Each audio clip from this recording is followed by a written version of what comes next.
Саламатсыңарбы, урматтуу студенттер? Эне тилинен кезектеги онлайн сабагыбызды баштайбыз. Сабакка даярсыңарбы?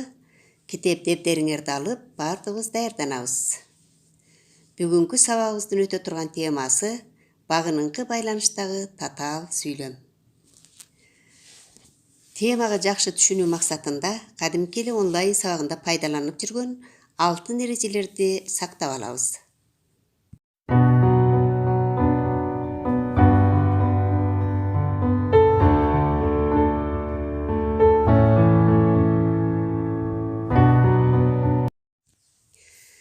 Сабактын максаты менен таанышабыз.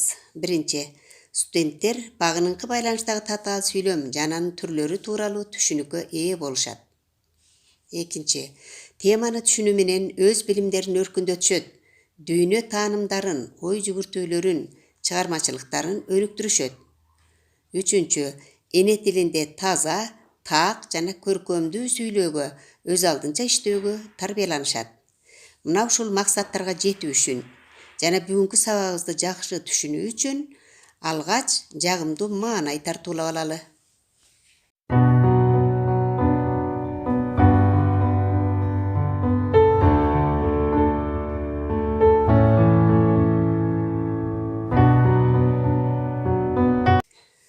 Үй тапшырмасына төмөндөгү суроолорго жооп бергиле. Биринчи, тең байланыштагы татаал сүйлөм тутумундагы жөнөкөй сүйлөмдөрдүн байланышуу жолдоруна карай кандай болуп бөлүнөт? Экинчи, байламтасыз тең байланыштагы татаал сүйлөмдүн кандай түрлөрү бар? Үчүнчү, байламтасыз тең байланыштагы татаал сүйлөмгө кандай тыныш белгилер коюлат? Төртүнчү, байламталуу тең байланыштагы татаал сүйлөм деген эмне? Анын тутумундагы жөнөкөй сүйлөмдөр кандай байламталар аркылуу байланышат? Бешинчи, байламталуу тең байланыштагы татаал сүйлөмгө кандай тыныш белгилер коюлат? Бүгүн багыныңкы байланыштагы татаал сүйлөм жөнүндө таанышабыз. Багыныңкы байланыштагы татаал сүйлөмдүн тутумундагы жөнөкөй сүйлөмдөрдүн бири экинчисине көз каранды же багыныңкы абалда болот. Багынып турган сүйлөм ойдун тыянагын билдире албай, экинчи сүйлөмгө маани жагынан көз каранды болуп, экөө бириккенде гана белгилүү тыянакка келет. Мисалы, 100 сомуң болгончо 100 досуң болсун. Эгерде 100 сомуң болгончо деген биринчи жөнөкөй сүйлөмдү бөлүп алып чекит белгисин кое албайбыз биз, себеби ой толук бүткөн жок, толук сүйлөмдүк мааниге ээ болгон жок. Ошондуктан экинчи 100 досуң болсун деген сүйлөм аркылуу гана сүйлөм багыныңкы байланыштагы татаал сүйлөм болуп жатат. Татаал сүйлөмдүн тутумундагы жөнөкөй сүйлөмдөрдүн бири экинчисине маани жана грамматикалык жактан баш ийип, анын ар түрдүү кырдаалын билгизип, бүтүн бир ойду түшүндүргөн сүйлөм багыныңкы байланыштагы татаал сүйлөм деп аталат. Мисалы, асмандан жамгыр төгүлсө, жердин көркү ачылат. Эмне болсо жердин көркү ачылат? Асмандан жамгыр төгүлсө. Экинчи мисал, күн аркан бою көтөрүлгөндө, жылкылар көк жашыл бетке жайылып чыкты. Качан жылкылар көк жашыл бетке жайылып чыкты? Күн аркан бою көтөрүлгөндө. Багыныңкы байланыштагы татаал сүйлөмдүн тутумундагы жөнөкөй сүйлөмдөр баш сүйлөм жана багыныңкы сүйлөм болуп экиге бөлүнөт. Баш сүйлөм деп татаал сүйлөмдүн тутумунда туруп ойдун натыйжасын билдирген сүйлөмдү айтабыз. Ал эми багыныңкы сүйлөм баш сүйлөмдөгү ойдун ар түрдүү кырдаалын билдирет. Ошондуктан багыныңкы сүйлөм деп аталат. Мисал келтирели. Баласы акылдуу чыкса, адам Таалайдын тактысында отургандай кубанат. Эмне болсо адам Таалайдын тактысында отургандай кубанат? Баласы акылдуу чыкса. Мында баласы акылдуу чыкса деген сүйлөм багыныңкы сүйлөм, ойду толук бүтүрө алган жок. Ал эми адам Таалайдын тактысында отургандай кубанат деген сүйлөм баш сүйлөм. Бул багыныңкы сүйлөмдөгү ойду жыйынтыктады. Баш сүйлөм менен багыныңкы сүйлөм ар түрдүү жолдор аркылуу байланышат. Көбүнчө негизинен атооштуктар, чакчылдар, шарттуу ыңгайдын саа мүчөсү жана айрым бир байламтар аркылуу байланышат. Биринчи, атооштуктар аркылуу байланышат. Мисал келтиребиз. Биз ашуунун белине чыга бергенде кар аралаш жамгыр жаады. Качан кар аралаш жамгыр жаады? Биз ашуунун белине чыга бергенде.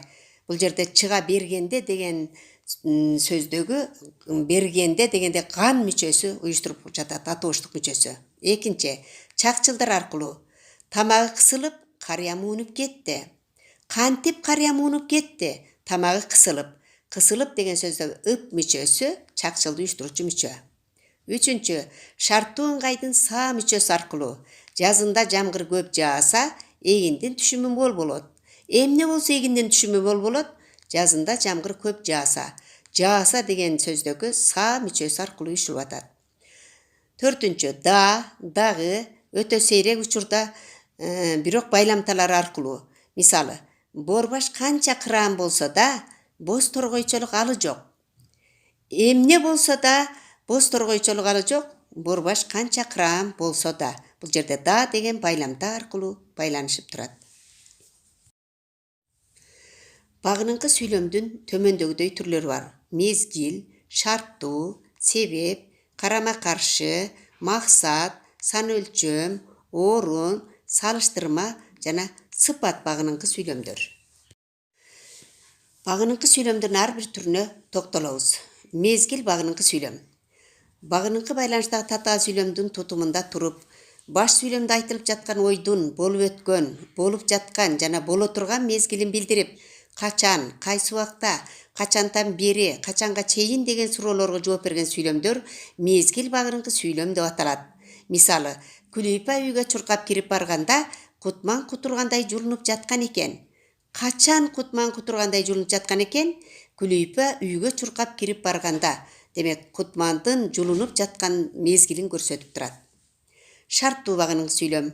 Баш сүйлөмдө айтылып жаткан ойдун орундалышынын же орундалбай калышынын кандайдыр бир шартын билдирип, эмне болсо, эмне кылса, кандай болгондо, кантсе деген суроолорго жооп берген багыныңкы сүйлөм шарттуу багыныңкы сүйлөм деп аталат.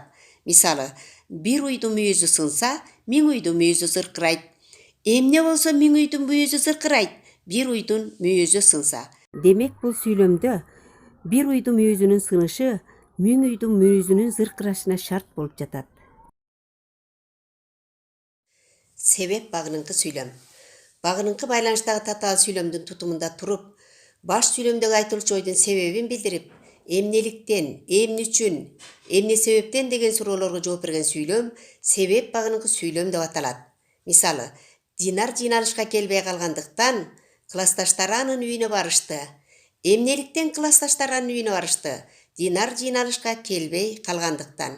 Классташтары Динардын үйүнө барышы Динардын жыйналышка келбей калгандыгынын себебин көрсөтүп турат. Карама каршы багыныңкы сүйлөм.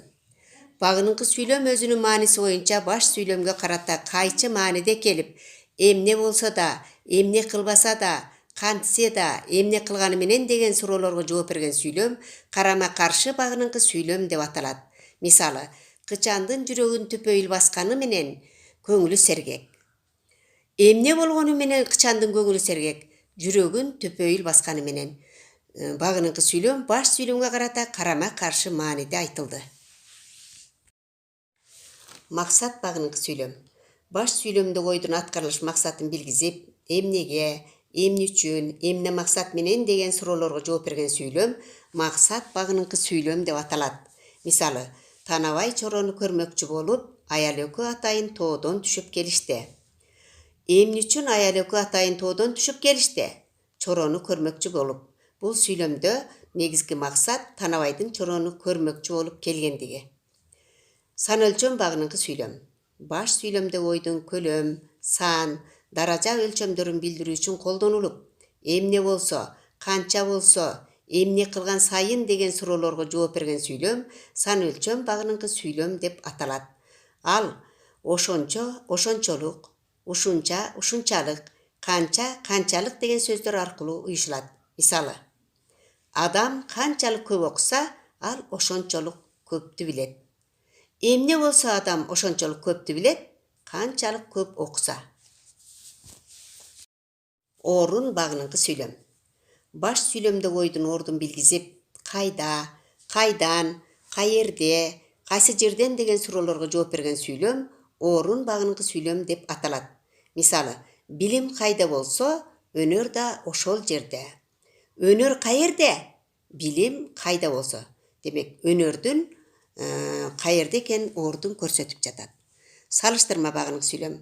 Баш сүйлөмдөгү айтылуучу ойго карата багыныңкы сүйлөмдөгү кыймыл-аракет, окуя же кубулуш салыштырылып айтылып, кандай, эмне болгон сыяктуу, эмне болгондой деген суроолорго жооп берген сүйлөм салыштырма багыныңкы сүйлөм деп аталат. Мисалы, сабалап турган мөндүр тып басылгандай, бөлмө ичи бир тынымга тынчый түштү.